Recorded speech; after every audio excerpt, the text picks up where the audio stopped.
पूरे शहर दे विच जिथे मर्जी चल जाओ, रेहड़ी लगी भईए दी लगी, जेड़ा मर्जी काम देख लो भईया ने संभालिया, पंजाबी मर गए। पंजाब की वो फसलें जिन पर देश की आधी रोटी टिकी है, अचानक अधर में लटक गई हैं। खेतों में सन्नाटा है, फैक्ट्रियों में मशीनें रुकी हुई हैं और मजदूरों की भीड़ कहीं गायब हो चुकी है। कहा जा रहा है कि पंजाब से बड़ी तादाद में बिहारी मजदूरों ने पलायन कर दिया है। स्टेशन और बस अड्डों पर भीड़ तो दिखी, लेकिन खेतों और मंडियों में हाथ बंध गए। आखिर ऐसा क्या हुआ कि जिन मजदूरों पर पंजाब की खेती, निर्माण और उद्योग चलता था, उन्होंने अचानक पंजाब छोड़ दिया? क्या ये किसी राजनीतिक साजिश का नतीजा है, कोई बड़ा सामाजिक टकराव, या फिर हालात इतने बिगड़ गए कि लोगों को अपना रोजगार और बसेरा छोड़कर वापस लौटना पड़ा? सवाल बहुत हैं, जवाब धुंधले हैं, लेकिन एक बात साफ है, अगर यही सिलसिला चलता रहा तो पंजाब की कमर टूट सकती है और इसका असर पूरे देश पर पड़ सकता है। खेतों से लेकर फैक्ट्रियों तक इस पलायन का कितना असर पड़ रहा है? क्या यह सिर्फ अफवाह है या जमीन पर सचमुच हालात बिगड़ चुके हैं? और सबसे अहम, अगर यह सिलसिला जारी रहा तो पंजाब और पूरे देश पर इसके क्या मायने होंगे? जानेंगे सब कुछ आज की इस वीडियो में, तो बने रहिए हमारे साथ इस वीडियो के आखिर तक। दोस्तों, सबसे पहले समझते हैं पंजाब की असली तस्वीर। सेंसस 2011 के अनुसार पंजाब में काम और रोजगार के लिए बाहर से आए प्रवासियों की संख्या लगभग 12,40,000 है। इनमें सबसे बड़ी तादाद उत्तर प्रदेश करीब 6,50,000 और बिहार करीब 3,50,000 से आने वालों की है। पंजाब की लगभग हर बड़ी गतिविधि इन्हीं प्रवासी मजदूरों पर टिकी है। लुधियाना की फैक्ट्रियां हों, जालंधर के स्पोर्ट्स गुड्स हों या अमृतसर का धागा उद्योग, हर जगह यूपी बिहार से आए मजदूर अहम भूमिका निभाते हैं। विशेषज्ञ मानते हैं कि खेती और निर्माण जैसे सेक्टरों में प्रवासी मजदूरों के बिना काम रुक जाएगा। अगर ये लोग पलायन कर जाएं तो न सिर्फ खेत खाली रह जाएंगे, बल्कि उद्योग और निर्यात पर भी गहरा असर पड़ेगा। यही वजह है कि जब अचानक इनके लौटने की खबरें आईं तो पूरा सिस्टम हिल गया।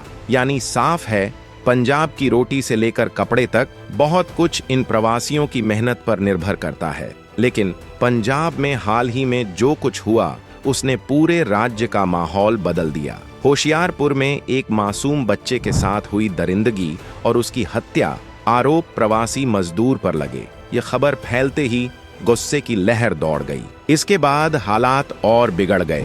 एक एक कर गांव की पंचायतें सामने आईं और करीब 25 से 27 गांवों ने फैसला ले लिया कि बिना सही दस्तावेज वाले प्रवासी मजदूर अब उनके गांवों में नहीं रह सकते। कई जगह तो ऐलान हुआ कि मजदूरों को हफ्ते भर में गांव छोड़ना होगा। इसी बीच प्रवासी भगाओ, पंजाब बचाओ जैसी आवाजें उठीं, जिसने इस तनाव को और भड़का दिया।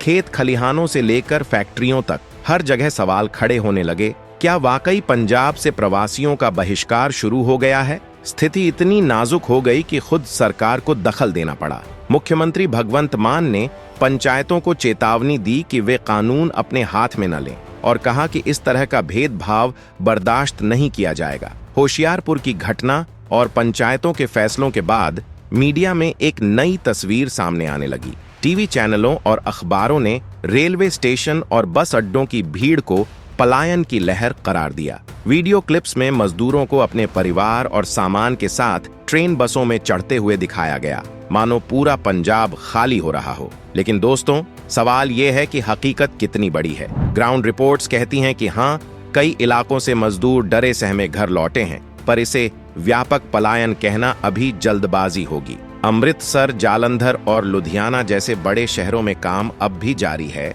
और कई फैक्ट्रियों में मजदूर अपनी ड्यूटी पर मौजूद हैं। कुछ मजदूरों ने साफ कहा, हम डर जरूर गए थे, लेकिन रोजी रोटी की मजबूरी हमें यहीं रोक रही है।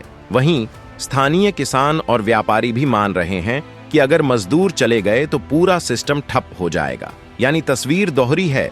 मीडिया रिपोर्ट्स डर को बढ़ा करके दिखा रही हैं, लेकिन जमीनी हकीकत यह है कि पलायन फिलहाल सीमित इलाकों तक ही केंद्रित है। फिर भी अगर हालात काबू में न आए तो ये चिंगारी आसानी से आग बन सकती है।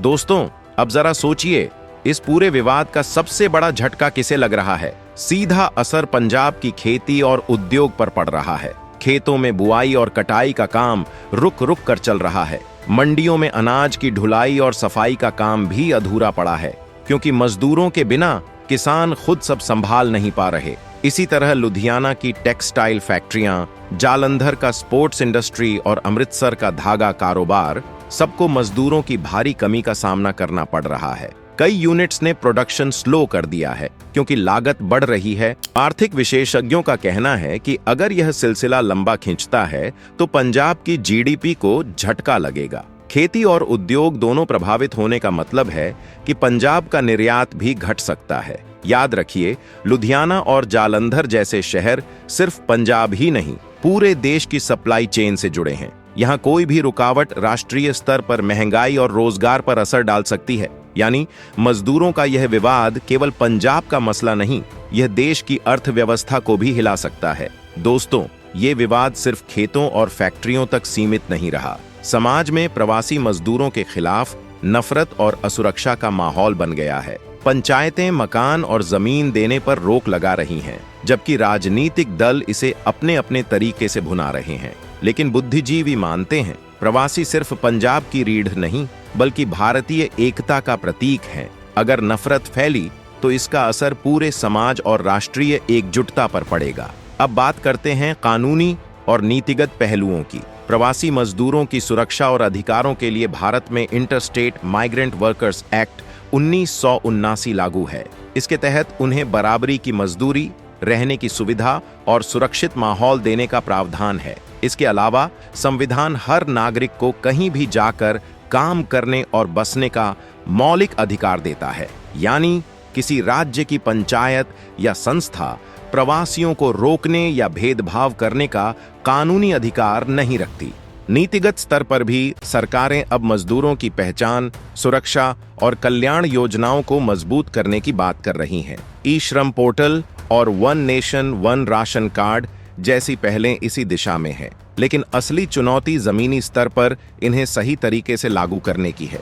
दोस्तों, इस पूरे मामले की सबसे बड़ी दिक्कत है सही आंकड़े ही नहीं है। असली संख्या कितनी है, पलायन कितना हुआ है, कोई साफ डेटा नहीं। ऐसे में अफवाहें ही आग की तरह फैलती हैं। सोशल मीडिया पर वायरल हो रही तस्वीरें और वीडियो ने हालात को और उलझा दिया है। कहीं स्टेशन की भीड़ को पलायन बता दिया जाता है तो कहीं मामूली झगड़े को स्थानीय बनाम प्रवासी रंग दे दिया जाता है। नतीजा ये हुआ कि हकीकत और राजनीति के बीच की रेखा धुंधली पड़ गई है। अब सवाल उठता है कि आगे का रास्ता क्या है। सबसे पहले सरकार और स्थानीय प्रशासन को जमीनी स्तर पर पारदर्शी डेटा इकट्ठा करना होगा और अफवाहों पर सख्ती से रोक लगानी होगी। दूसरा, मजदूरों का विश्वास बहाल करना बेहद जरूरी है। उन्हें यह भरोसा दिलाना होगा कि उनकी सुरक्षा, रोजगार और अधिकारों की रक्षा की जाएगी।